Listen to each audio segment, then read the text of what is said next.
Agora vamos explicar uns negocinhos para vocês aqui, muito chiques. Nós vamos caminhar até o fim das minhas ministrações nesse grande evento de Deus. Nós vamos caminhar em duplas. E eu queria que agora as duplas fossem de homem com homem, mulher com mulher, de regiões diferentes. Então, rapidamente, vocês vão fazer um movimento aqui necessário e escolher alguém de uma região distante da sua. Então, um homem sai daqui, junta-se com outro lá, e uma mulher dali, junta-se com a outra aqui. E rapidamente, façamos isso agora. Duplas, vou separar os maridos aí só hoje, tá? Depois voltem mais tarde para o jantar e para dormirem juntos, se é o caso. Rapidamente, só duplas. Se no fim sobrar um, aí forma um trio. E enquanto isso, os irmãos aqui do meu staff aqui me ajudam entregando as apostilas, uma para cada discípula e uma para cada discípulo. Fica sentadinhos aí que alguém vai levar vocês, possivelmente aí, as apostilas, tá? Ligeirinho. Acha alguém de longe, para você ter comunhão com mais alguém. Certo, gente? Vamos lá, todo mundo ajudando aí. Todas as duplas, 2 apostilas. Se faltar alguma, no final, alguém da mesma igreja fica com a apostila. Tem 212 apostilas. Se for o caso, uma para o casal, tá, gente? Se faltar no final, o casal fica com uma apostila, tá? Isso, pastor. Obrigado, pastor Vanir. Mas parece que vai dar para todo mundo, salvo equívoco aí, né? Sim. Então tem 200 apostilas e 200 e alguns irmãos. No final, o casal fica com uma apostila. Tá. Joia. Porque aí a apostila fica dentro da mesma casa. Legal, gente? Puxa uma caneta e um lápis aí para fora, rapidamente. Porque nós vamos caminhar.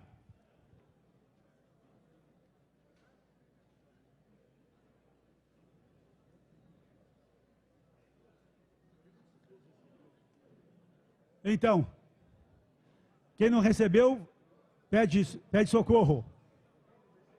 Levanta a santa mãozinha aí.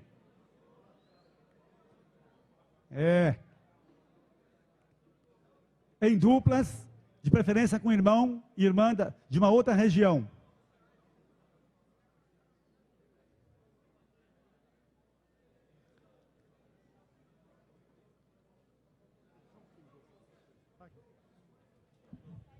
Irmãos, todos que vieram, o pastor e a esposa, pega só uma. Aí você falou, mas nós trocamos aqui, estamos sentados separados, mas aí usa os 2. Porque cada um vai levar uma para casa, só uma para casa. Se está a pessoa sozinha, vai levar. Mas se você está com o teu marido ou a tua esposa, pegue só uma. Está sentado separado, você vai trabalhar junto com a pessoa. Amém? Pronto. Levanta as apostilas aí bem alto. Vamos ver onde elas estão. Oh, Jesus seja a glória, né? Amém. Pode abaixar. Tem Bíblias aí? Tem uma Bíblia em cada dupla? Não? Poxa vida. Legal. Pastor Givanir, eu tenho aqui essa aqui, que eu já olhei. Ok, mais uma, irmão. Mais um irmão. Isso. Todas entregues a todos, filhos e filhas de Deus.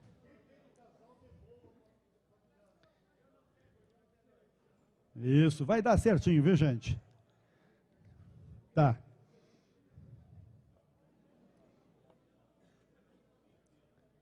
Então, quem já está com a apostila, abra na página número 1, por favor. Página número 1. Joia? Página número 2.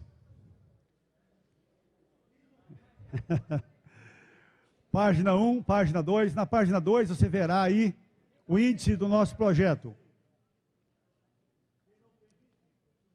Chegue na página 3 agora, e aí vamos parar. Página 3. Se sobrar, não pode sobrar apostila não, tá? Todos com apostila na mão. Sobraram 2 aqui, irmão? Uma só, né? 2, 3. 2 aqui. Se algum irmão não tem, tem ainda mais 2. De repente vai chegar alguém mais tarde aí hoje, né? Pastor de Vaneira, e pega, né? Legal. Mais uma ali sobrou. Oh, bem que bênção. Deus multiplicando apostilas ainda hoje. Amém. Joia. Então, Vamos caminhar. Isso, irmãos queridos. Rapidamente, você olha para mim agora e eu quero a sua atenção. Eu sou Elmiro de Oliveira, nascido na pequena cidade de Manhumirim, no leste da Zona da Mata das Minas Gerais. Eu fui criado no meio de uma lavoura de café e por lá fiquei até 18 anos. Quando saí para Belo Horizonte, com 18 anos, para continuar os estudos e trabalhar fora de casa, fora da casa do papai e da mamãe, onde pegavam no meu pé para que eu entregasse a vida a Jesus. Eu não queria nada com Jesus. Papai e mamãe evangélicos e uma boa parte da família evangélica, de igrejas batistas, presbiteriana, Assembleia de Deus e de alguma outra igreja pentecostal daquela região. Quando eu estava com 20 anos em Belo Horizonte, em um culto à noite, não sei por que fui, naquele dia eu não sabia por que, hoje eu sei, né? Jesus me salvou. E então eu estava com 20 anos quando entreguei a minha vida a Jesus. No mês que vem, mês de maio, eu vou completar 38 anos seguindo a Jesus. Eu vou fazer 58 esse ano, então, menos 20, 38 anos seguindo a Jesus. Eu fui orientado, assim que nasci de novo, numa classe chamada de catecúmenos. O nome é muito bonito, se você quiser usar, pode, né? Ainda hoje, para ser preparado para o batismo. Eram uns 30 decididos, mais ou menos, e lá estava o Elmiro. E então, depois de uns 4 ou 5 meses, numa classe de catecúmenos, eu fui batizado por um velho pastor, lá no bairro Renascença, Belo Horizonte. Eu estava com 20 anos. No final do ano 77, quando eu estava fazendo as malas para ir embora para Viçosa, cidade que tem uma boa universidade, para estudar, para fazer agronomia ou veterinária, Deus levou-me num culto de missões, numa igreja no centro da capital de Minas Gerais, Belo Horizonte. Um pastor chamado Alcíris Teles de Almeida, um velho pastor, que era o diretor da Junta de Missões Estrangeiras da Convenção Batista Brasileira, pregou um sermão missionário baseado em Isaías 6, de 1 a 8. Quando aquele homem fez um apelo perguntando se havia alguém ali sentindo uma chamada do Espírito Santo para ser pastor, adivinha quem ficou em pé? Eu.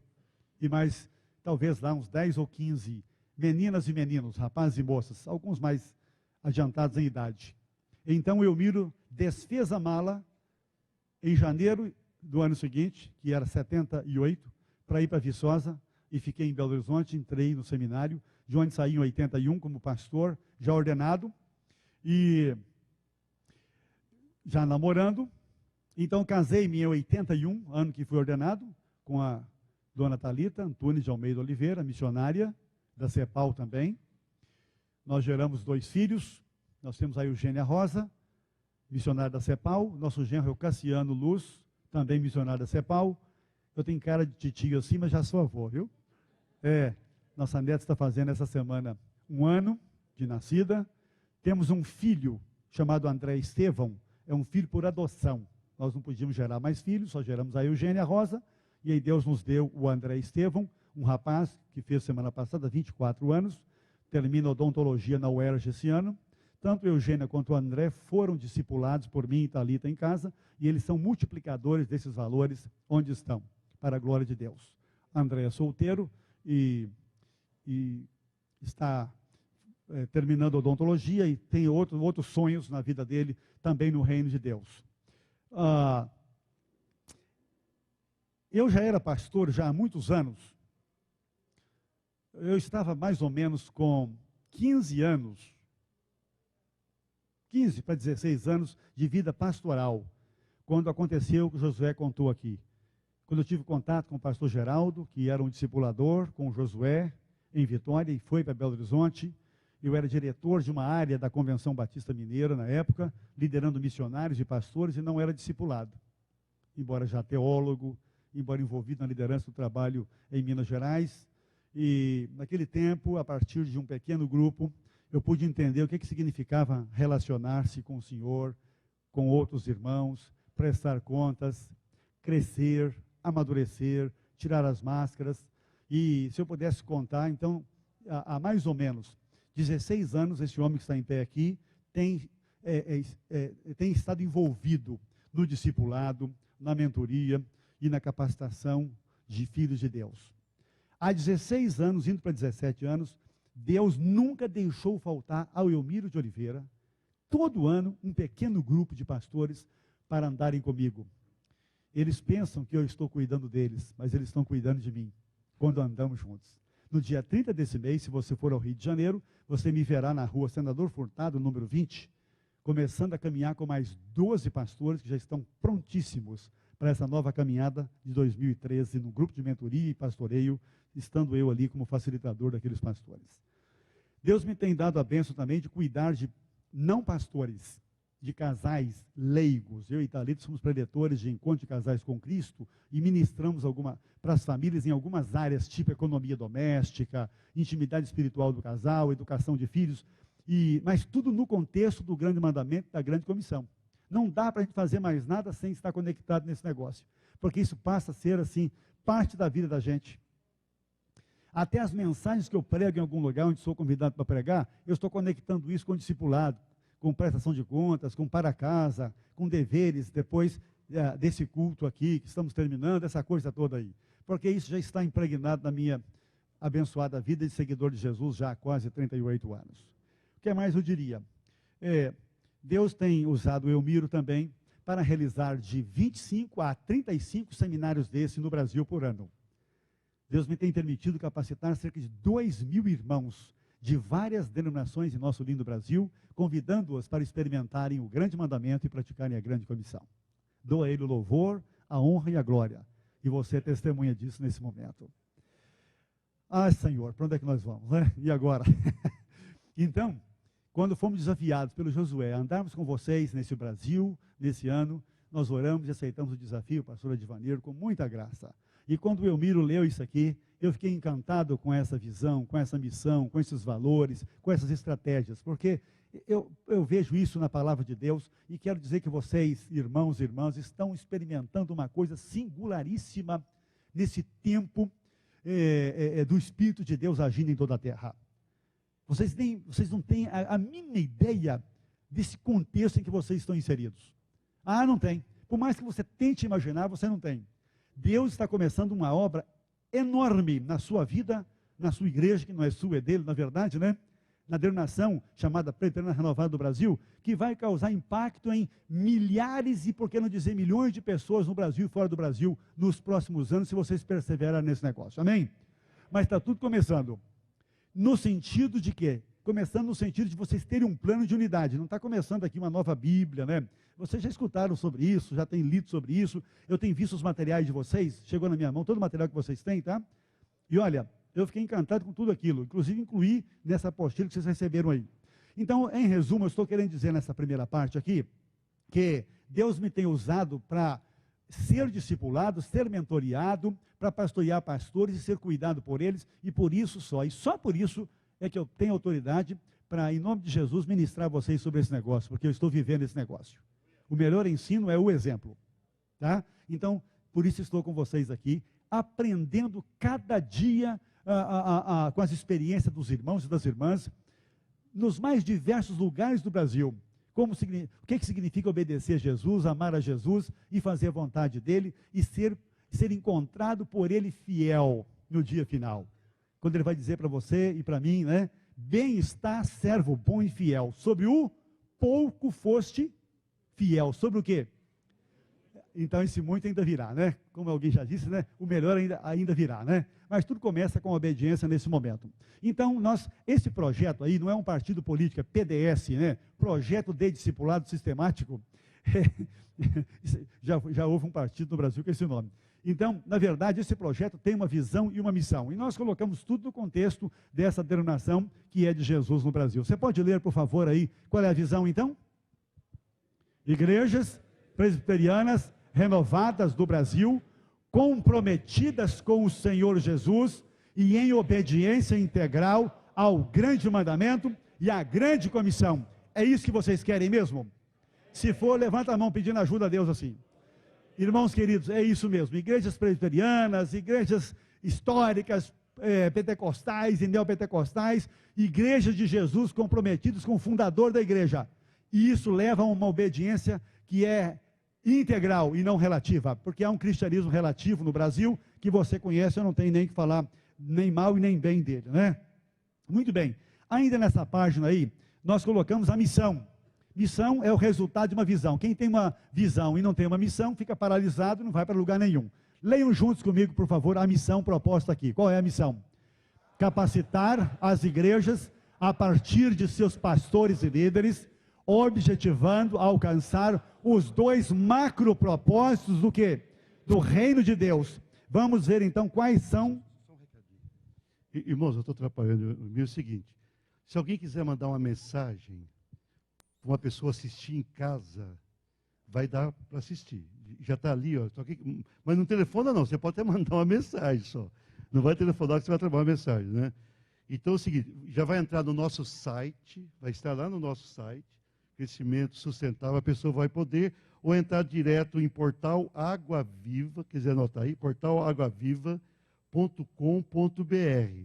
Portal, pode anotar, portalaguaviva.com.br, já está ao vivo. E também, o Hermes já está mandando lá para o nosso site, vai estar lá, Crescimento Sustentável Integral. Se clicar lá em cima, vai entrar direto aqui no portal.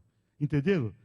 Então você pode mandar aí uma mensaginha, não liga não, só manda uma mensagem para alguém divulgar. Quem não pôde vir, pode assistir ao vivo todas as palestras. portalaguaviva.com.br ou lá no site, daqui 15 minutos vai estar no site. Crescimento Sustentável, Crescimento Integral Sustentável. Mande uma mensagem lá para a tua igreja e pode espalhar para quem não veio assistir pelo computador. Ótimo. Isso aqui é a igreja top. Glória a Deus. Então, gente amada, estou na página de número 3. Né? Capacitar as igrejas a partir de seus pastores e líderes, objetivando alcançar os dois macro propósitos do reino de Deus. O primeiro macro propósito do reino de Deus, qual é, irmãos? É relacionamento com Ele. Nós chamamos isso de quê? Intimidade. Ou de quê? Amar ao Senhor. E o segundo macro propósito que acompanha o relacionamento é o quê? É o discipulado. Nós chamamos aqui de atividade ou atividades. Discipular continuamente. Na apostila, isso aparece de forma resumida também, mas aqui já está a essência do que nós queremos comunicar para vocês. Os dois macro propósitos do reino de Deus, que Jesus começou entre nós, há mais de 2000 anos passados, podem ser resumidos nessas duas palavrinhas, intimidade e atividade.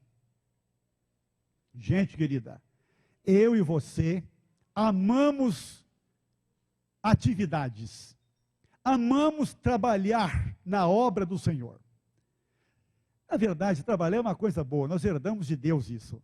O nosso Senhor é o Senhor do trabalho.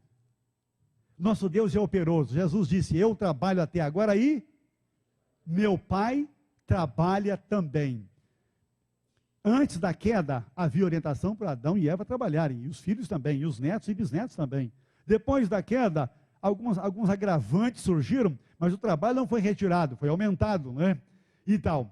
No contexto eclesiástico, onde estão os pastores aqui? Deixa eu ver vocês, pastores, façam assim com a santa mão. Obrigado. Quem está aqui que não é pastor e veio com seu pastor? Presbíteros, diáconos, líderes, aleluia.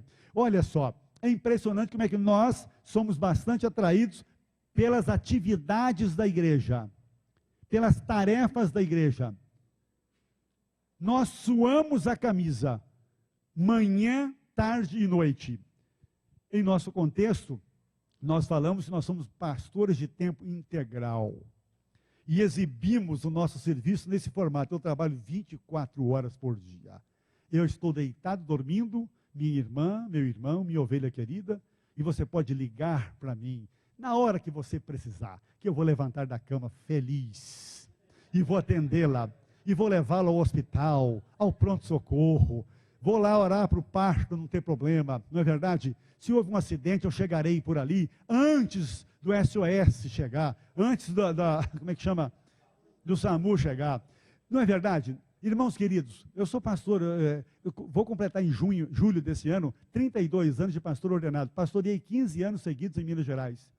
Gente querida, eu posso me lembrar aqui, né, do meu trabalho iniciado às 7 da manhã e só terminar mais ou menos lá para as 10, 11 da noite, tanto em Belo Horizonte, onde eu pastoreei primeiramente, e depois em Mantena, lá em cima, na fronteira com o Espírito Santo, de onde eu voltei para Belo Horizonte para trabalhar na convenção. Então, nós temos estado como pastores e líderes muito envolvidos com atividades e empregando quase todo o tempo nisso, que está sobrando pouco tempo para isso aqui, ó. Aqui está o perigo. Achar o equilíbrio entre tempo para intimidade e tempo para atividade é que vai pegar você, minha irmã e meu irmão. É isso que pega no pé do irmão Elmiro todo santo dia. Porque todo santo dia o irmão Elmiro de Oliveira tem algumas tarefas. E quando ele não tem, alguém manda tarefa para ele. É impressionante. Você abriu o e-mail, tem alguém te dando tarefa. Dificilmente alguém te manda um e-mail dizendo: eu posso te ajudar nas suas tarefas. Normalmente te pedem matérias, te pedem artigo, te pedem entrevista, te pedem qualquer coisa, né? Agenda um seminário para você fazer. Pastor Advanir, é impressionante como corre atrás da gente nos dando trabalho. E é bom que você seja bem atento a esse primeiro bloco do discipulado, porque, irmãos, sem relacionamento com Deus, quando chegarmos aqui, nós vamos andar sozinhos. Nós vamos trabalhar sozinhos. Atividades sem intimidade é ativismo. É perigoso. Mata o pastor, mata o presbítero, mata diáconos, mata líderes. E aí as irmãs também entram. E nós conhecemos muito bem a história de Jesus visitando o nobre casal, a nobre família, Marta, Maria e Lázaro. E nós sabemos daquele encontro especial, né? Quando Jesus lá estava, e aconteceu o quê? Ele estava ministrando a vontade de Deus e o reino de Deus e seus valores, e Marta chegou e Maria também, e Lázaro também. E você sabe o resto da história, não sabe? Marta estava tão agitada e tão envolvida com as atividades da casa, irmãos, que Jesus precisou, aliás, antes de Jesus precisar, ela resolveu chamar a atenção do hóspede. Olha, o senhor não está percebendo que Maria está aí parada, paralisada, tendo intimidade com o senhor, e eu estou aqui cuidando da casa sozinha, fazendo um lanche para vocês, tomando conta de vocês? Jesus olhou com um olhar divino nos olhos dela e no coração dela também, e quando ele falava 2 vezes o nome de alguém, essa pessoa tinha que tomar cuidado. Marta, Marta, você está ansiosa e afadigada com muitas coisas, mas uma só é necessária. Ele disse quem naquele momento escolheu a parte necessária. O nome dela era Maria, irmã de Lázaro e de Marta também. E disse: essa parte necessária não lhe será tirada. Pastores e líderes que estamos aqui, esse recado de Deus é para o Elmiro primeiro e depois para nós que estamos aqui como corpo de Cristo. Nós precisamos, no discipulado, entender que nós precisamos diariamente separarmos um tempo sagrado para Deus. E nós chamamos isso de intimidade. É o tempo de demonstrar amor pelo Senhor e é o tempo quando o Senhor vai manifestar o amor dele para conosco. E então, quando sairmos para as atividades dele no discipular continuamente, crentes novos, crentes antigos, crentes novos, então esta atividade terá a unção do Senhor, diante de quem eu já passei um bom tempo orando e estudando a palavra dele. Amém? Olhe, intimidade e atividade. Aqui estão então os 2 macro propósitos do reino de Deus. Então você pode avançar comigo então, com isso no coração. Indo em frente, nós temos Provérbios 27, 17. Por favor, leiam aqui, irmãos. Assim como o ferro afia o ferro, o homem afia o seu companheiro. O verbo já está grifado aqui. Qual é o verbo aqui? Afiar. Quando você lê, ouve o verbo afiar, que mensagem esse verbo lhe comunica? Rapidamente, pode falar bem alto. Amolar. Parece que esse significado, amolar, é o mais usado, não é mesmo? Você amola o quê, minha irmã, meu irmão? Você amola uma faca que está o quê? Faca enxerga, como eu miro, precisa de 6,5 graus para poder enxergar direito. Faca tem problema de visão. Por que você amola uma faca? Ela está cega por quê? Porque ela perdeu o quê? Perdeu o corte. Faca é feita sem corte ou com corte? Quem já foi a uma fábrica de facas? Levanta a mão. Interessante. Ela tem um corte relativo, né? Aí você leva para casa para dar um jeito nela. Essa é uma figura simples, que nos mostra que não há afiamento sem relacionamento. Não há afiamento sem aproximação intencional. Não há. Você consegue encostar-se na pessoa da sua dupla aí, agora encostar o ombro nela, dá uma relada nela aí. É bom que ela se estiver meio dormindo, ela vai acordar. né? A pessoa não gostou, não, pede perdão aí, em nome de Jesus, né? Por favor, está me acordando. Gente amada, esse encostar proposital é uma figura do relacionamento que está colocado por Salomão aqui para afiar. Para afiar. Não basta você ser pastor, ser mestre em teologia, ou fazer doutorado em qualquer universidade em teologia, se você não relaciona-se com alguém. Você não consegue afiar-se a si mesmo. O afiamento exige uma segunda pessoa. Não há afiamento. O Elmiro não pode afiar o próprio Elmiro em várias áreas da vida dele. Eu preciso estar andando com alguém. Eu preciso estar andando com Josué, andando com o Marcelo. Lá no Rio de Janeiro, eu sou o líder da equipe CEPAL Rio. Nós andamos juntos, nós nos relacionamos, nós nos encostamos, nós colocamos o nariz perto um do outro. Claro, respeitando os limites e as fronteiras, mas nos esforçamos para sermos discípulos como Jesus foi, com aqueles discípulos dele lá no sentido de andar junto, caminhar junto. Então essa figura do Antigo Testamento é uma figura pertinente. Um ferro só pode ser afiado por outro, né? Ou por um esmeril assim, em atrito, em contato. Contato, sem contato intencional não há discipulado. Então não basta você ter um amontoado de gente dentro de uma classe, de um grupo pequeno, de um PG, dê o nome que você quiser.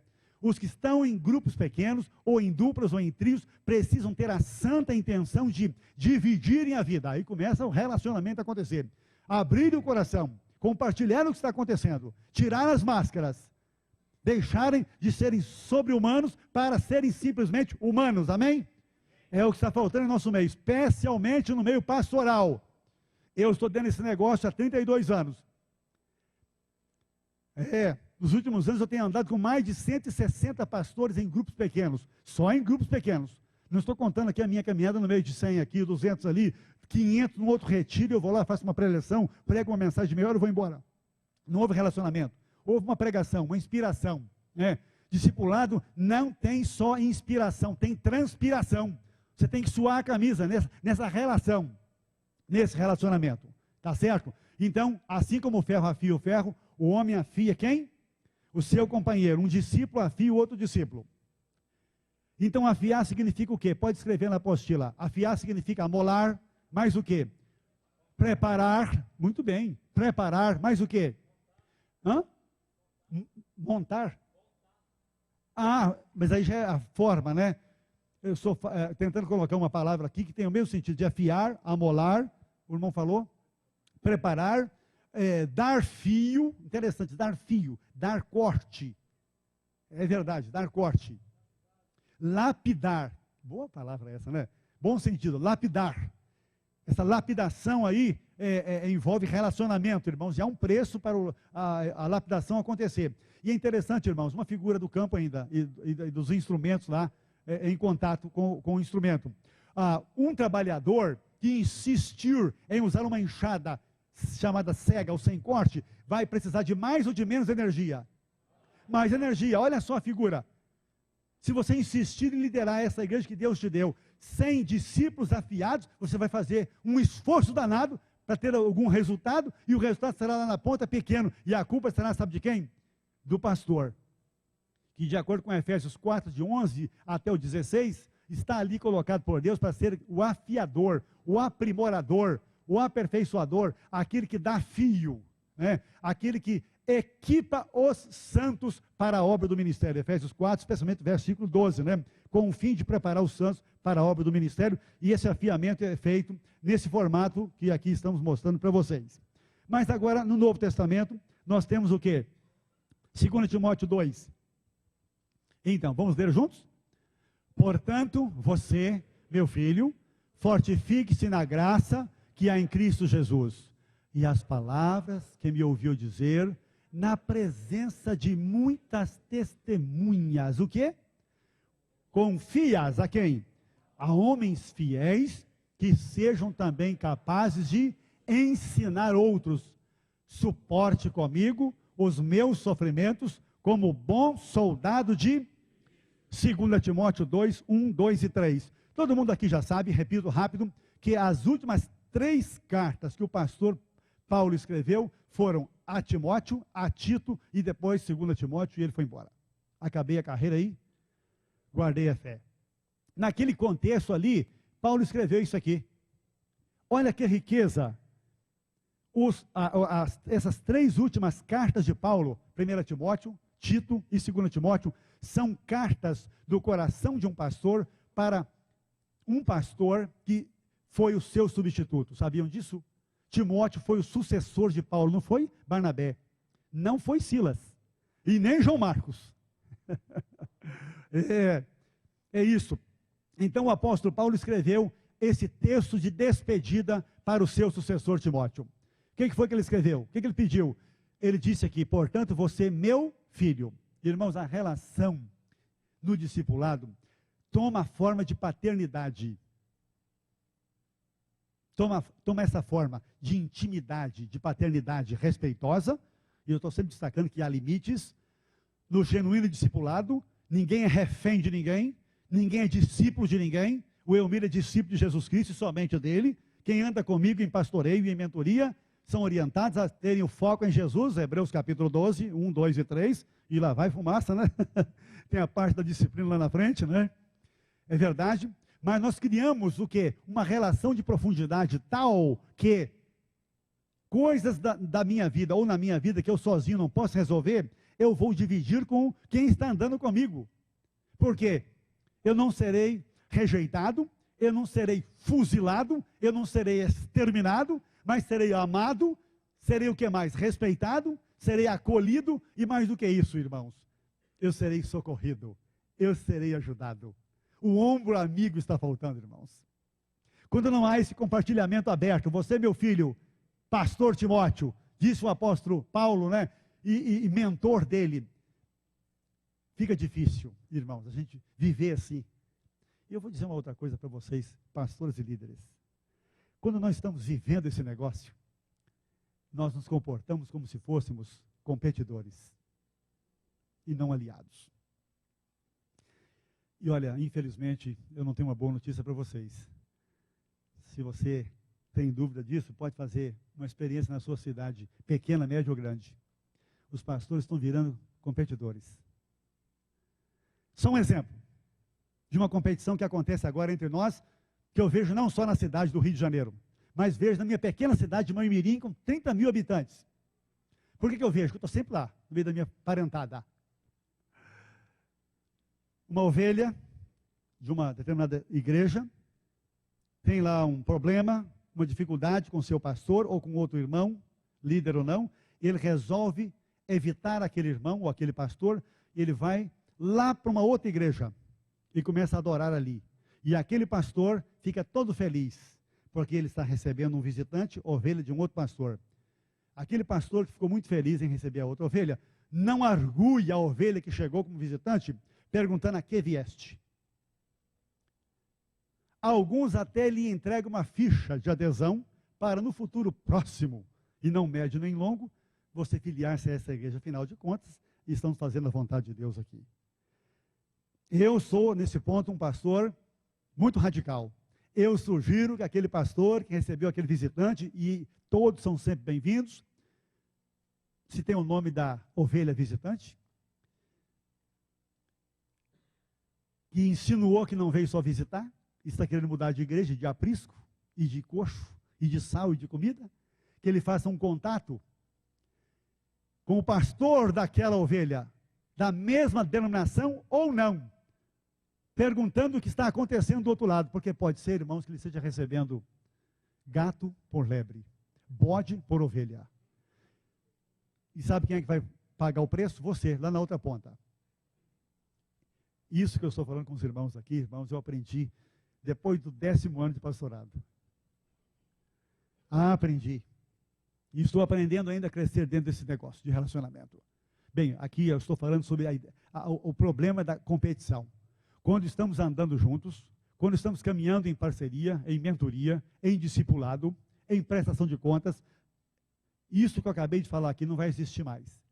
A ovelha que veio será ajudada a voltar para a sua igreja local, para os braços do seu pastor, para ser acolhida por ele lá.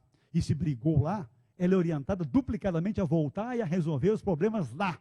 E se depois de estar em paz com todo mundo, sentir que o Espírito Santo quer trazê-la para esse aprisco onde eu sou pastor, ela será bem-vinda. Mas aquele pastor vai abençoá-la, aleluia. E vai enviá-la para cá. Ela vem como bênção e não como uma coisa empurrada pelo diabo. Fugindo de problemas, fugindo de dificuldades e trazida para cá e traz os problemas também. E quando não gostar do pastor Elmiro, vai para a sua igreja. E vai pulando de igreja em igreja, irmãos.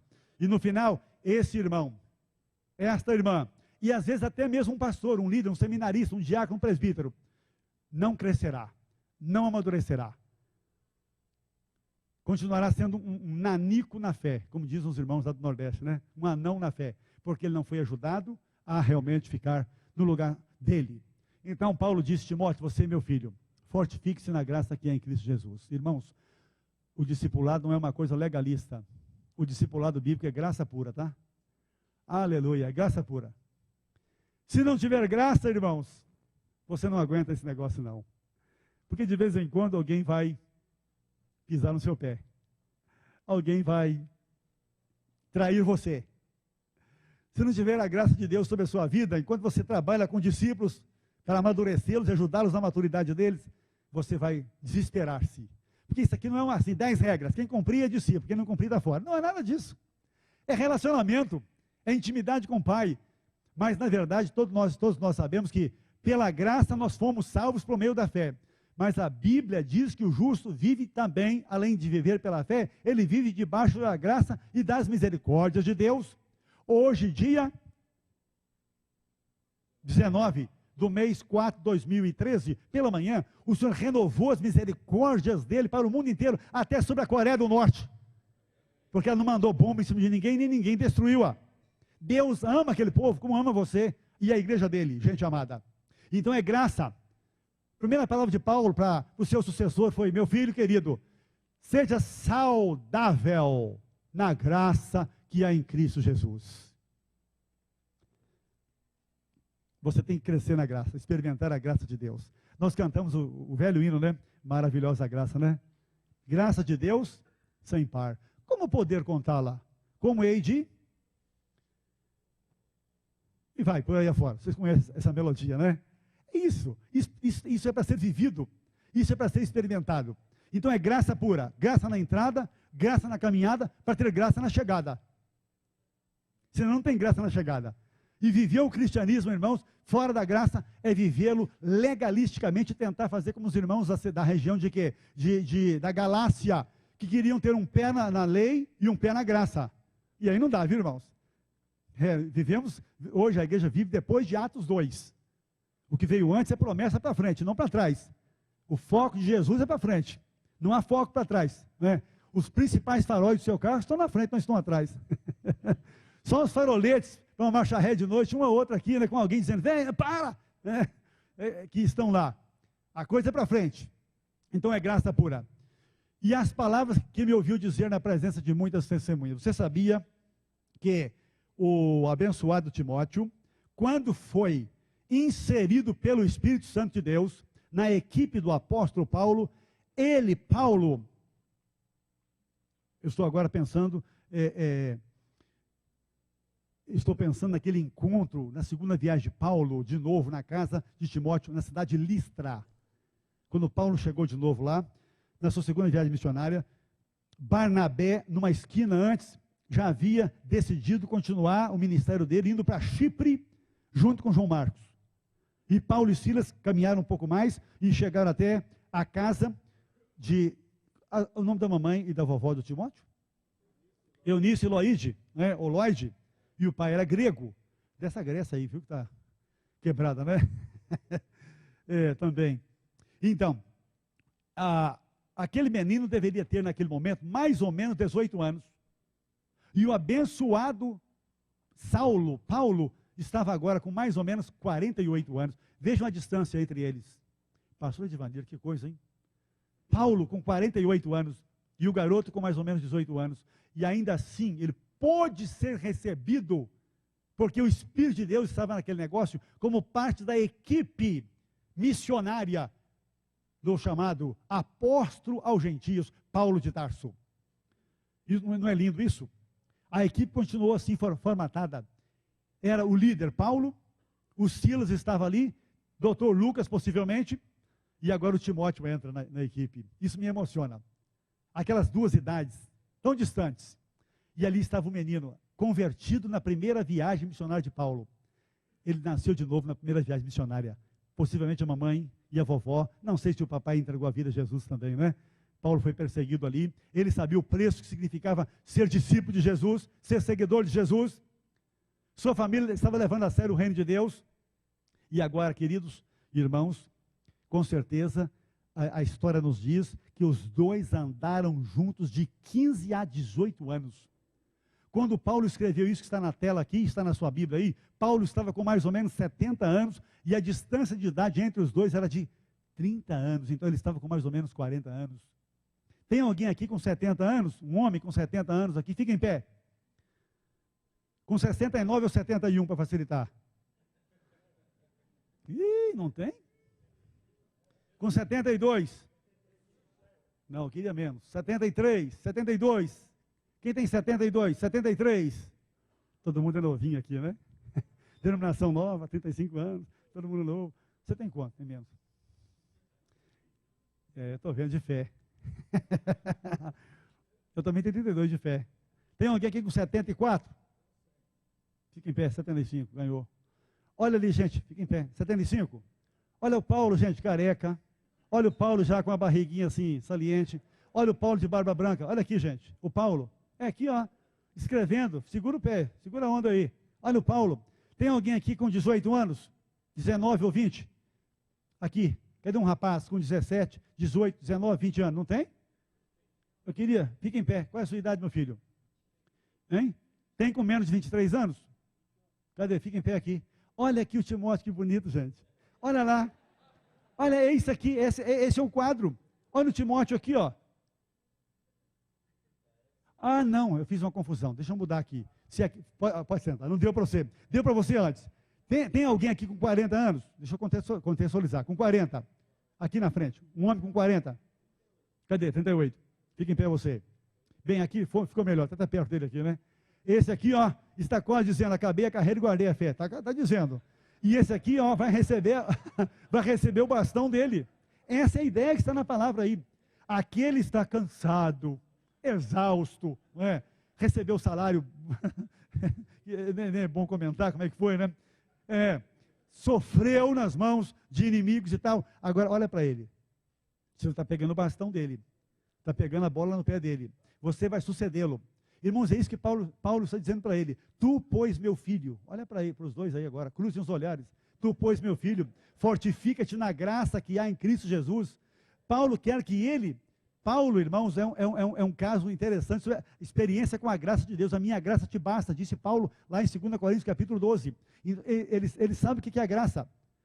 Então tu, pois, meu filho, seja saudável na graça que é em Cristo Jesus. Olha para ele, não para mim, né? Aí ele está dizendo para você, e as palavras que você me ouviu dizer na presença de uma infinidade de pessoas, nesses 18 anos em que andamos juntos, podendo chegar a 20, confias, Timóteo, a outros fiéis, a outros discípulos, que sejam também capazes de quê? De ensinar a outros. Irmãos, olha as idades. Pode sentar, amados, vocês estão cansados, pelo visto. Especialmente o Paulo. É isso. Agora, irmãos, isso que está colocado aqui, deixa eu virar aqui mais um aqui, ligeirinho, irmãos, é tocante porque o apóstolo, aqui nós encontramos aqui, você vai escrever na apostila, aí 4 níveis de discipulado. O nível Paulo e o segundo nível. O nível Timóteo e o terceiro nível. Homens fiéis e o quarto. Outros indefinido. Deus queria envolver você, minha irmã. Deus queria envolver você, meu irmão. Deus queria nos envolver em algum tempo da história do cristianismo. É isso. Deus não faz acepção de pessoas quando o assunto é ter intimidade com o Pai e praticar as atividades que o Pai tem para nós. Aleluia por isso. E amém mesmo. Hoje Deus tem nos alcançado nesse contexto. Então, o outros aqui é indefinido, porque Jesus queria incluir você. Jesus queria incluir você, independentemente da idade. Independentemente, sabe do que, irmãos e irmãs? Da maturidade. Independentemente da denominação, independentemente do país, da língua. Porque esse negócio, de acordo com Atos 1:8, tem a ver com Jerusalém, Judéia, Samaria, até onde? Até os confins da terra. De lá para cá é o Brasil, daqui para lá é Israel. Depende da posição em que a gente está, né, irmão? É isso. Então, amados, agora o apóstolo Paulo aí, vocês acham que o apóstolo Paulo nasceu pronto como discípulo? Ou Deus colocou ao lado dele alguém que andou de 10 a 12 anos afiando-o no ministério dele? Usou ou não usou alguém? O nome daquela pessoa? Barnabé, natural de Chipre, também chamado de José da Consolação. Assim que Saulo nasceu de novo em Atos capítulo 9, com 30 anos mais ou menos, nascia em Listra o menino Timóteo, que já mencionei. Alguns irmãos, depois de Ananias, que orou por ele, orou com medo, viu? Aquela oração de um medroso. Senhor, eu tenho que orar? Vai, pode encarar. Ora por ele. E as escamas caíram dos olhos dele. Em seguida, Ananias saiu de cena. Ananias não discipulou Saulo, não. Não. Alguns irmãos de Jerusalém, com os 2 pés atrás, resolveram aproximar. Será que nasceu de novo? Aí aparece o Barnabé. Lindo, não é? Que acreditou no poder transformador do evangelho, irmãos. Aparece o Barnabé. E Barnabé fez o quê? A Barnabé colocou um braço dele nos ombros do abençoado Saulo. Coloque um braço seu no ombro de alguém na sua dupla aí. Dá segurança ou não dá? Dá segurança. Dá segurança. Como diz Jeremias Pereira, dá sustância. O cara estava ali meio tonto, era um bebê na fé, embora fosse membro do Sinédrio, era bambambam da religião lá, do grupo dos fariseus, mas era um sujeito sem rumo no reino. E aí Deus usou os braços de Barnabé para fazer o quê? Para dar uma cobertura ao recém-nascido na fé, chamado Saulo de Tarso. E aí, irmãos, em seguida houve uma perseguição em Jerusalém e tiveram que correr de lá com Saulo.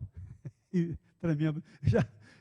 Logo que nasceu de novo, tinha alguém já querendo pegar no pé dele, com medo dele pegar no pé deles. Então vamos tirá-lo daqui, porque entre nós e ele, que saia ele, a gente fica, né? Irmãos, o homem desapareceu. Por mais ou menos 10 anos, alguém acha que chegou a 14 anos. Sumiu Saulo. Há um hiato. Você já leu o livro de Atos? Já estudou o livro de Atos? Você percebeu esse hiato em Atos? Sumiu. Mais tarde, um pouquinho, o evangelho começa a crescer e desenvolver-se lá naquele país que está hoje em frangalhos, chamado Síria, capital, Damasco. Foi nesse país que está em frangalhos agora aí, que estamos vendo aí, todo dividido. O evangelho já foi forte ali, a igreja já foi forte ali, a igreja de Antioquia da Síria, não da Pisídia, era ali. E aí os irmãos de Jerusalém mandaram quem para confirmar a fé dos irmãos gentios? Barnabé. E Barnabé, quando chegou lá, o que ele viu, gente? Quem lembra? Ele viu a graça e mais o quê? E fé, e mais o quê? E o poder do evangelho sendo entornado sobre aqueles irmãos queridos.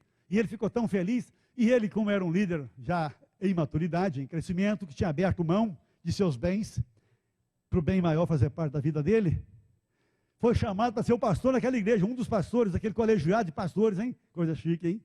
Colegiado de pastores, quem somos nós, hein? Antioquia da Síria. Adivinhe de quem Barnabé se lembrou naquela hora para fazer parte do seu colegiado? De Saulo, não Paulo, de Saulo. Onde estava Saulo? Na cidade dele. Ele era de onde? De Tarso. E ele fez uma viagem. Ele, Barnabé, fez uma viagem atrás de quem? Olha o que o discipulado faz, irmãos. Veja o que a mentoria faz. Ele foi atrás de Saulo e o encontrou lá, de molho. Tem hora que tem que dar uma desaparecida, né? Orientado por Deus para ser equipado para alguma coisa grande. E em resumo, os dois fizeram parte do staff daquela igreja cristã na cidade de Antioquia da Síria. E aí, quando o Espírito de Deus balançou aquela igreja para sair da comodidade local e expandir-se, quais foram os 2 nomes enviados pela igreja? Barnabé e Saulo. E aí houve a primeira viagem missionária, a segunda e a terceira, e Paulo agora, no fim, escreve isso aqui para Timóteo. Vocês estão percebendo como é que Deus veio? Como o Senhor está escrevendo a história do reino e do cristianismo? até chegar em você, até chegar em mim, até chegar em nós. Agora, o apóstolo Paulo aqui, gente, não omitiu o verso 3, ou a essência do verso 3. O que diz o verso 3?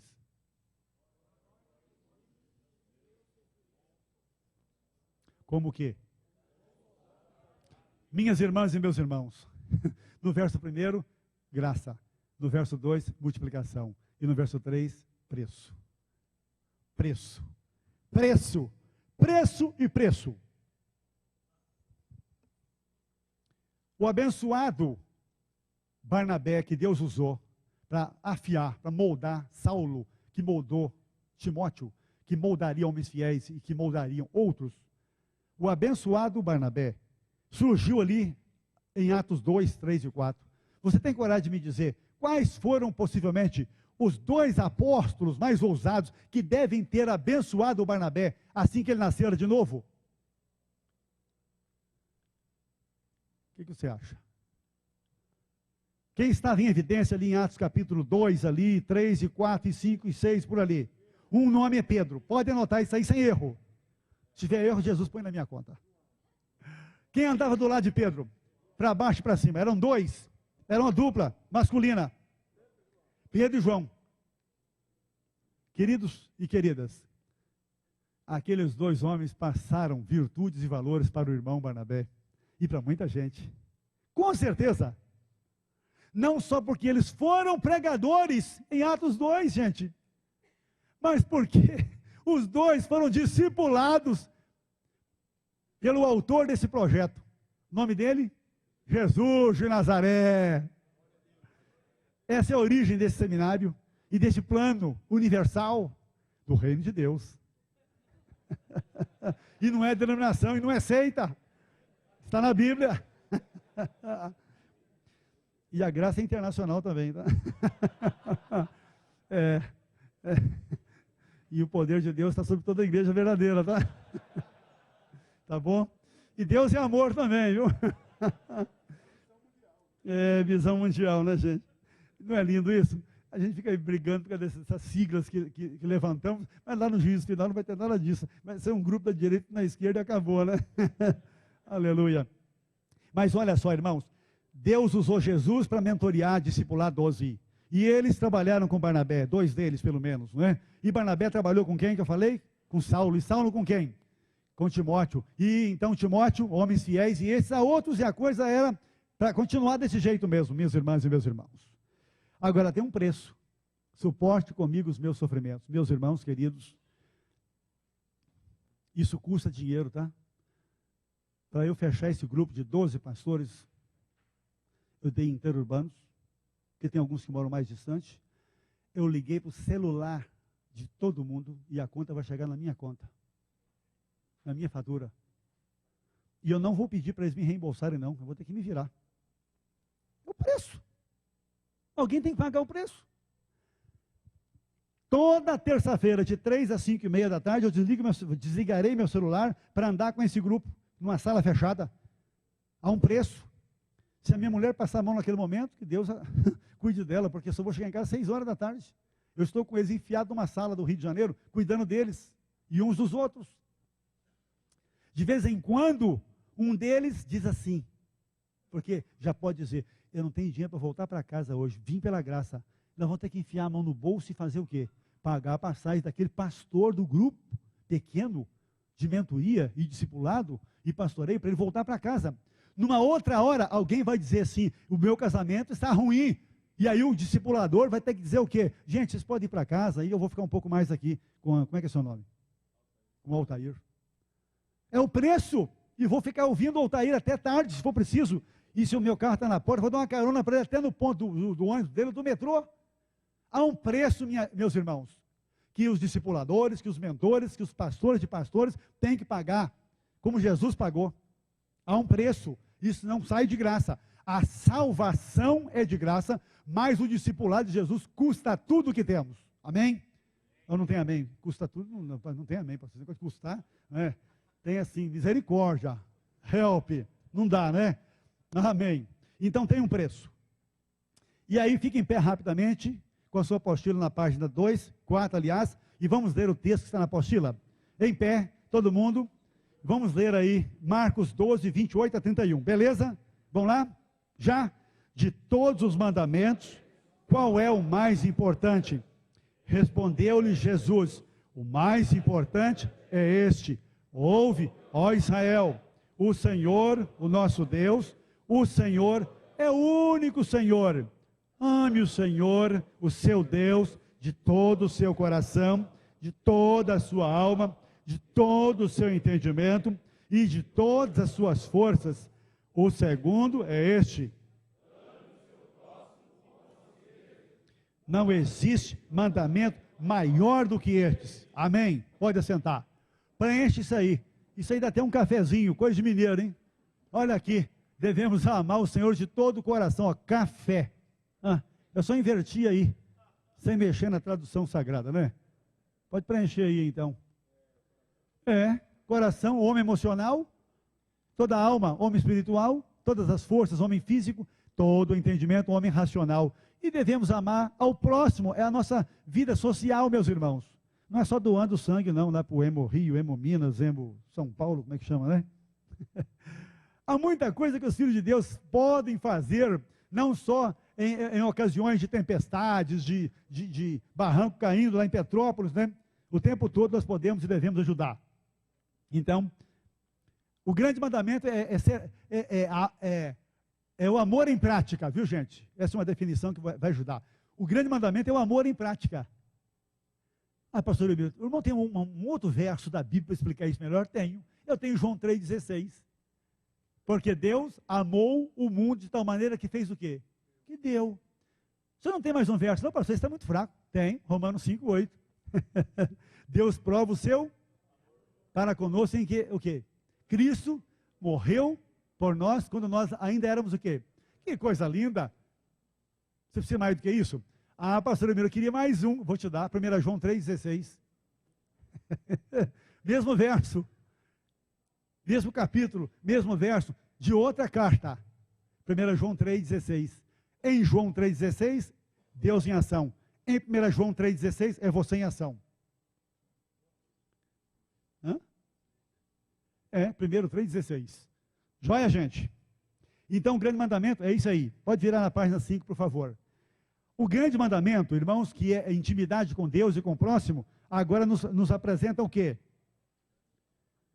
A grande comissão. A grande comissão.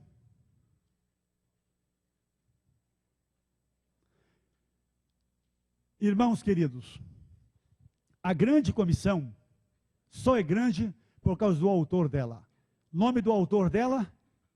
Jesus Cristo. Nome dos nomes. Filipenses 2, de 1 a 11. O que foi que Jesus disse em Marcos 16, 15? Quem sabe de cor pode começar comigo. Ide por todo o mundo e pregai o evangelho a... Irmãos, então, na verdade, aqui o assunto é evangelização ou missões. Aqui está um dos dois esteios da grande comissão. Aqui está uma atividade. Depois da conversão é que vem a intimidade. Quando você sai para evangelizar, você está em atividade com Deus. Amém? Vamos separar as coisas? Quando você está trabalhando para Deus, você não está tendo intimidade com Deus. Você está tendo intimidade com o serviço de Deus. Quando você fecha-se no seu quarto de escuta e abre a palavra, e estuda a palavra, e ajoelha e ora, você está tendo intimidade com Deus. Deus está falando e você está ouvindo. Você está falando e Deus está ouvindo. Deus tem educação, tá? Você fica correndo para lá para cá, você pensa que ele vai falar? Ele não quer desperdiçar a fala dele, não. Por isso que a primeira coisa que tem que aparecer é a intimidade. E depois as atividades. E aqui eu estou agora, o grande mandamento é a intimidade. E a grande comissão são atividades em dois blocos. Ide, evangelização. Irmãos, temos usado ao longo de décadas a palavra evangelismo. Vamos mudar aqui o vocábulo. Evangelismo, eu não falei antes, eu sou professor de seminário já há muitos anos também. No seminário, o vocábulo é evangelismo, que ensina a igreja a fazer evangelização. Na igreja local, as ovelhas não fazem evangelismo. Elas fazem evangelização porque é ação ou semeadura. Elas levam as boas novas. Então nós usamos o termo errado. Vamos fazer evangelismo ali na praça, na casa do parente, do amigo. Não. Você vai fazer evangelização, é ação. Ou missões. Quem está evangelizando está fazendo missões. Não há limites para ser missionária ou missionário. Não há limites nem oportunidade exclusiva. Tipo, 12 de outubro, feriado nacional, chamado Aparecida, né? Que é um feriado da Igreja Católica Apostólica Romana. Vamos evangelizar nesse dia o Brasil. Pode fazer isso nesse dia, não há nenhuma lei contra. Irmãos, evangelização é uma tarefa para todo dia, para todo lugar, inclusive para quem está de férias, até na praia. Onde houver alguém perdido e alguém salvo, então pintou o quê? Chegou o quê? A oportunidade de você evangelizar. Claro, aí é uma outra história que vai longa, né? Começa um papo, né? Falando do time, falando do tempo, da chuva, de alguma questão social, e aí faz um gancho, faz uma ponte para o assunto o quê? Evangelização, para apresentar o evangelho. E o segundo esteio da grande comissão está em Mateus 28, 19. Mateus 28, 19 nos diz o quê? Na NVI, portanto, vão e façam discípulos de todas as nações, batizando-os em nome do Pai, do Filho e do Espírito Santo. Aí vai até o verso 18, eu só quero o versículo, até o verso 20, eu só quero o 19 aqui. Façam discípulos, discipulado ou educação. A educação de Mateus 28, 19, escute isso. A educação de Mateus 28, 19 é a mesma educação de 2 Timóteo 2, 2. A educação de Mateus 28, 19, façam discípulos de todas as nações, ensinando-os a obedecer a tudo o que eu lhes mandei ou ordenei. É a educação que transforma o recém-nascido na fé em seguidor de Jesus, obediente a Jesus. Ouviram? Deixa eu ir devagar com vocês. A educação do segundo esteio da grande comissão não somente prepara o recém-convertido para ser membro dessa ou daquela igreja, mas aqui o foco é equipá-lo de tal maneira que ele seja um multiplicador. Do que, pastor Elmiro? Do novo nascimento que ele experimentou, primeiro. Segundo, dos valores que ele está vivendo e convivendo com eles agora, como membro da família da fé, como membro do corpo de Cristo. Porque a igreja é o corpo de Cristo. Não foi isso que vocês leram aqui, entrando aqui? Quem leu uma frase bem grande aqui? O que vocês leram lá? Ah, eu amo aquilo lá. Oh, coisa linda. Efésios parece que 1, né? Verso 13. Gravei. 2 esteios que devem seguir a sua intimidade com Deus. A evangelização e o discipulado. Mais uma coisinha, irmãos. Essas 3 letras aqui precisam serem seguidas dessas 5 letras aqui. Essas acontecem por causa destas. E estas aqui têm que gerar estas aqui. 2 pernas. Você não tem de Deus permissão para amputar uma das pernas da grande comissão. Tipo, eu só vou fazer discípulos, não vou ganhar ninguém para Jesus. Você não tem permissão de Jesus para amputar uma das pernas, tipo, eu só vou evangelizar, eu não vou discipular. É por isso, meu querido presidente, e líderes que aqui estão, que Jesus fez as 2 coisas. Ele evangelizou e discipulou. Para mostrar para você que ele é o padrão, ele é o paradigma, ele é o modelo. Ele evangelizava o tempo todo e discipulava o tempo todo. E especificamente cuidou de idosos para continuarem a tarefa com qualidade. Então, você deve estar de olho nisso aqui. Mas abra seus olhos para isso. E Deus tem atraído vocês para transformar discípulos em líderes multiplicadores, seguindo isso aqui, ó. Ser uma igreja, está aqui, 2 banners, né, 3, renovada pelo Espírito para adorar. Aqui está a intimidade, viu, pastor presidente? Olha só, aqui está a intimidade, adorar a Deus. Aqui está o ID, e aqui está, olha bem, vocês colocaram aqui o tripé que dá sustentação a qualquer igreja e a qualquer discípulo. Adorar, intimidade, pregar, uma perna da grande comissão, ID, e fazer discípulo. Mateus 28, 19. Glória a Deus por isso que está escrito aqui, que isso vire verdade na sua vida, minha irmã e meu irmão, e lá na igreja onde você trabalha, independentemente da idade e do tamanho dela. É isso. Deus tem atraído vocês para esse negócio. Amém por isso. E agora então nessa página aí que você tem, 5, portanto vão. Jesus falava de quê? Na apostila. De quê? Estilo de vida. Ação o quê? Contínua. Verso 2, e façam. O façam aí na apostila é o quê? É uma obrigação que não aceita desculpas ou transferência. É o resultado da nossa o quê, irmãos? Irmãos, sem intimidade com o Senhor, ninguém será discípulo, nem fará discípulo. Cuidado, tem um puxão de orelhas aí, tá? Realizar conferências evangelísticas, operações missionárias, cruzadas e eventos de coletas, sem discipuladores, o quê? Para o quê? Pode significar o quê, gente? E mais o quê? Então, ganhar e não discipular é o quê? Queridos irmãos, o que tem de gente irresponsável por aí, o que tem de pastores irresponsáveis, de igrejas irresponsáveis, fazendo movimentos de evangelização e de pescaria com rede, e puxando uma multidão de decisões para fora, e não tem quem cuida deles. Vocês estão me vendo aqui muito bem, né? Eu liderei projetos de pescaria a rodo, de rede. Com 300, 400, 500 decisões em fichinhas preenchidas bonitinho, com o nome e endereço da pessoa. E eu não tinha 10% desse número de gente para cuidar delas. Eu voltava para o Rio de Janeiro, doente com essa história. Meu Deus, quem vai cuidar desse monte de decididos naquelas 8 cidades do Acre? Fato concreto. Onde eu fiquei lá um mês quase, liderando um projeto missionário, de uma agência missionária.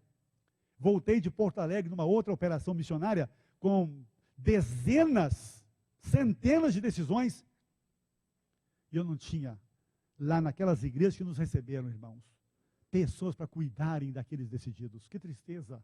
Perdemos todos. Já viu esse filme? Já? Vamos pedir para Deus riscar esse filme de nossa trajetória de igreja, viu? Porque o projeto dele é outro. Discípulos. Os discípulos são de quem, irmãos? Ponto 3. São de quem? De Jesus. E devem o quê? Devem ser feitos para Ele. O corpo é de Cristo. Não gere discípulo para você. Jesus não tem o quê, irmãos? Aleluia. Por favor, não ande na minha frente, nem fique atrás, tá? Eu estou na página 5, agora número 4. De todas as nações, olha a amplitude, sereis minhas testemunhas, tanto em Jerusalém como em toda a Judéia e Samaria, até aos confins da terra. Leiam comigo o resto da frase. A vontade de Deus é recrutar para si adoradores de todas as tribos, povos, línguas e nações. Apocalipse 5, de 6 a 14. E hoje é o dia do índio. Oremos pelas nações indígenas no Brasil, que estão sendo evangelizadas e discipuladas. Você nem sabia disso, né? Ai, Senhor Santo. Batizamos em nome do Pai, do Filho e do Espírito. A Trindade está presente nisso, irmãos. A igreja local deve batizar todas as pessoas arrependidas e convertidas a Jesus Cristo, em nome da Trindade. O verbo batismo, tá, vai uma explicação aí do hebraico, do grego lá. Ensinando-os a obedecer o que, irmãos?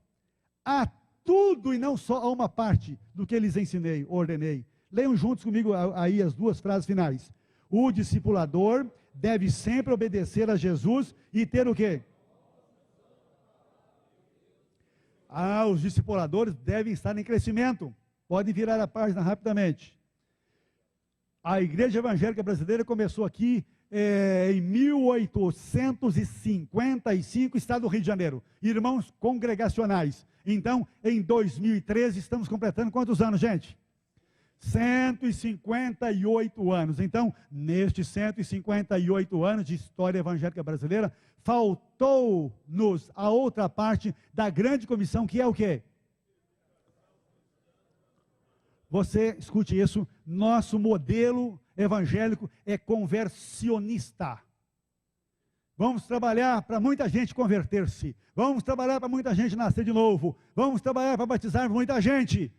E temos que fazer isso sim, irmãos. Temos que evangelizar muita gente e batizar muita gente. Mas nós temos que batizar muita gente e discipular muita gente também. Temos ou fazemos isso e todo o esforço do ID fica conosco, ou então não fazemos isso e perderemos o quê? Tudo, ou todos.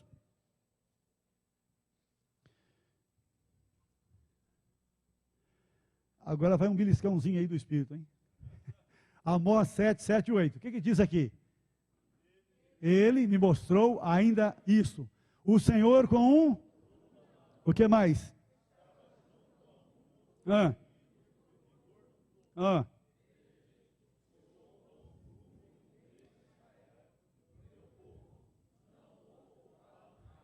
Quem usa esse instrumento aqui? O que o pedreiro faz com um instrumento desse?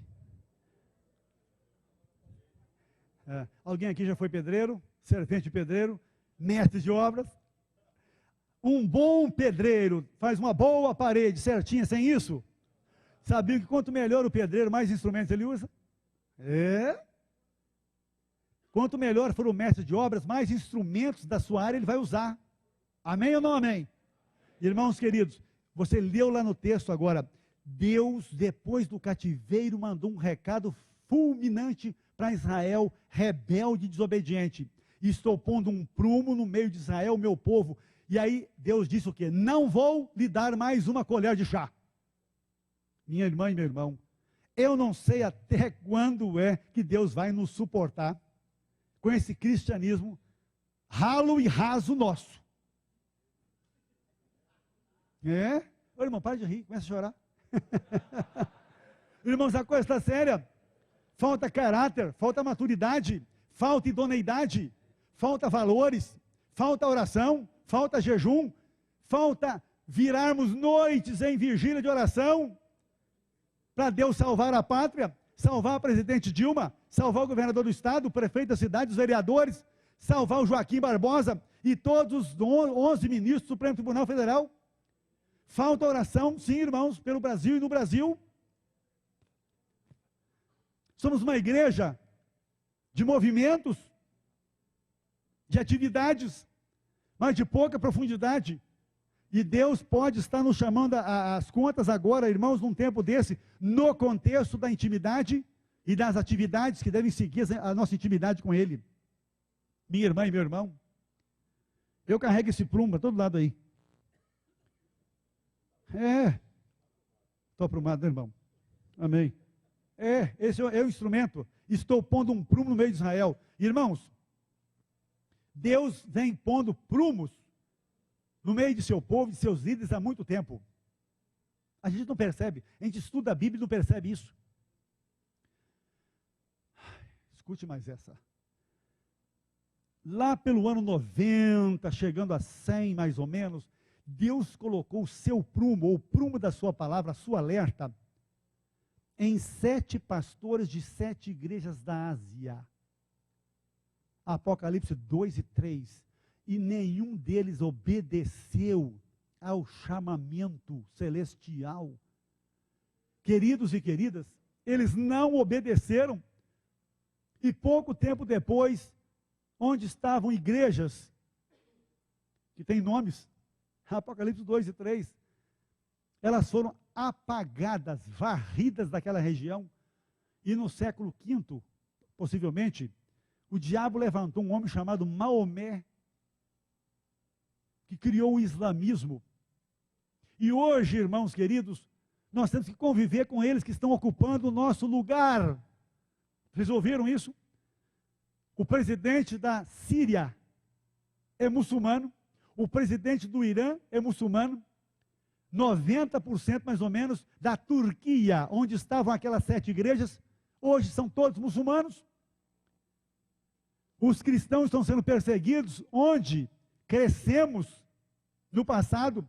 E por que paramos de crescer? Quando Deus mandou os recados dele, e geralmente ele fala com o líder do povo, e aqui estão os líderes de um setor, de uma denominação chamada Igreja Presbiteriana Renovada do Brasil.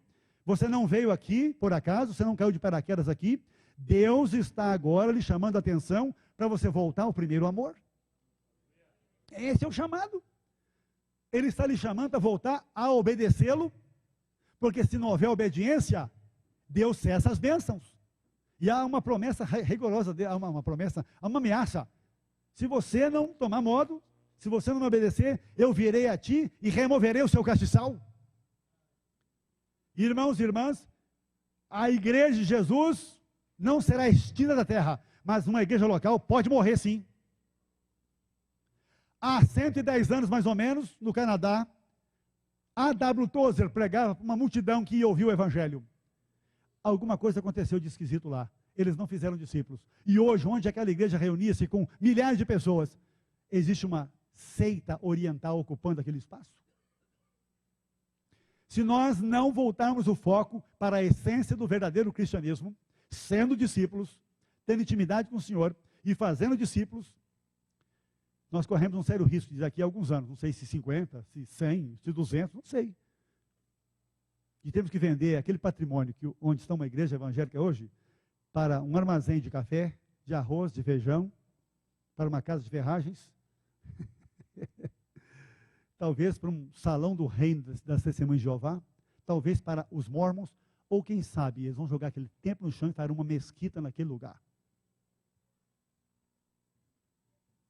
A história nos mostra que nós precisamos rapidamente levantarmos a cabeça para o céu e acordarmos.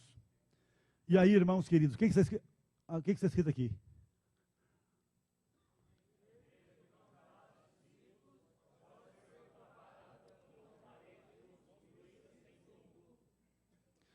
Bate um papinho com a sua dupla agora. Você crê que Deus pode colocar um prumo em sua vida? Em sua vida. É em sua vida. Converse aí. Com que objetivo? Pode falar um pouquinho. 3 perguntinhas aí, básicas.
Orem um pelo outro agora, irmãos, porque o assunto é muito sério, e é pertinente, e é para esse momento, né?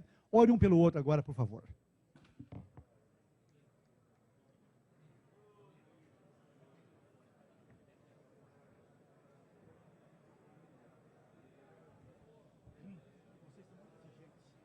Cara, é que a tua voz tem um pouquinho de... Ela tá dando muito puff, aquele puff, tá bom? Agora não tá mais. Analfabeto.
Som.